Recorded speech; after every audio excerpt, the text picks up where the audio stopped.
आपने सर 10 लाख लोगों की टीम खड़ी की, जो मतलब एक बहुत बड़ा नंबर है।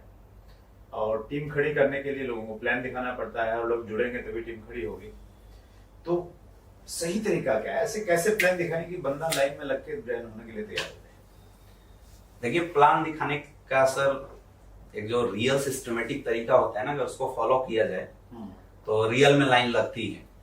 मेरा रिकॉर्ड रहा है कि मैंने आज तक अपने जीवन में जिसको भी प्लान दिखाया है 10 में से 8 लोग ज्वाइन हुए। ये मेरा रिकॉर्ड रहा है। मतलब 1-2 तो हिल जाए वो बात अलग है, लेकिन 10-8 का रिकॉर्ड रहा है मेरा। 8-10 का रेशियो मेरे जिंदगी में।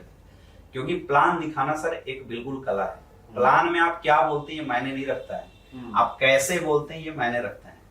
अगर एज ए डायरेक्ट सेलर मैं किसी को समझाना चाहूं तो प्लान दिखाने के सर 3 फेज होते हैं। आप प्लान दिखाने से पहले क्या कर रहे हैं, प्लान दिखाते समय क्या कर रहे हैं, और प्लान के बाद आप क्या एक्टिविटी कर रहे हैं। ये तीनों का जब समावेश होता है तब एक परफेक्ट प्लान होता है। जैसे आप किसी को भी प्लान दिखाना चाहते हैं तो सबसे पहले उसका अपॉइंटमेंट हमें क्लियर कट लेना चाहिए।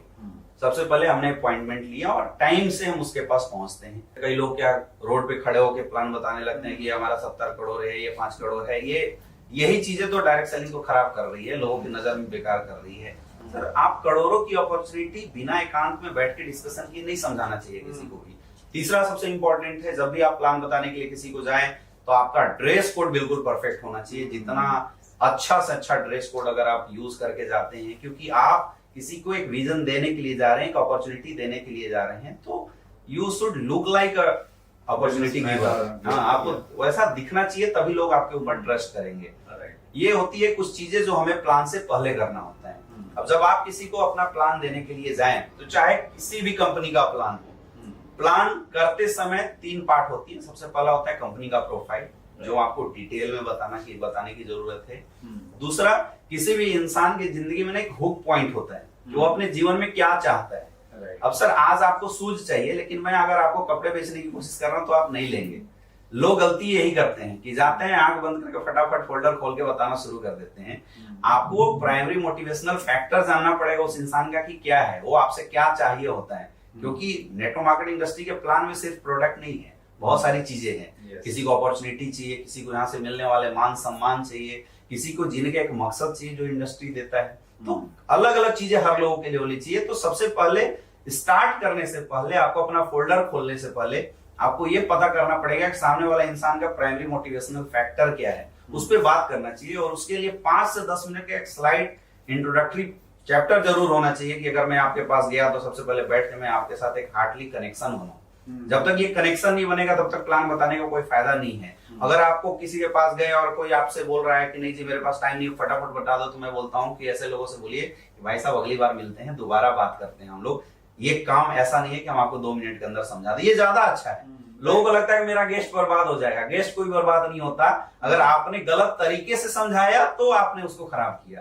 तो अच्छे से पहले इंट्रोडक्शन होना चाहिए, दोनों की मेल मिलाप होनी चाहिए, उसकी प्राइमरी मोटिवेशनल फैक्टर को आपको पकड़ना पड़ेगा और तब प्लान की शुरुआत होनी चाहिए। प्लान तो बहुत सिंपल है, चाहे किसी भी कंपनी का प्लान हो। प्रोफाइल बताते हैं, प्रोडक्ट बताते हैं और बिजनेस प्लान बताते हैं, चाहे जो भी बिजनेस प्लान हो। बिजनेस प्लान जब भी आप किसी को बताएं तो उस प्लान का जो पैसे आप बता रहे हैं, उस पैसे का उसकी जिंदगी में क्या यूज है, ये जरूर कनेक्ट करना चाहिए। जनरली लोग नहीं करते हैं, ये टूर है, ये करोड़ रुपए है, ऐसे नहीं है।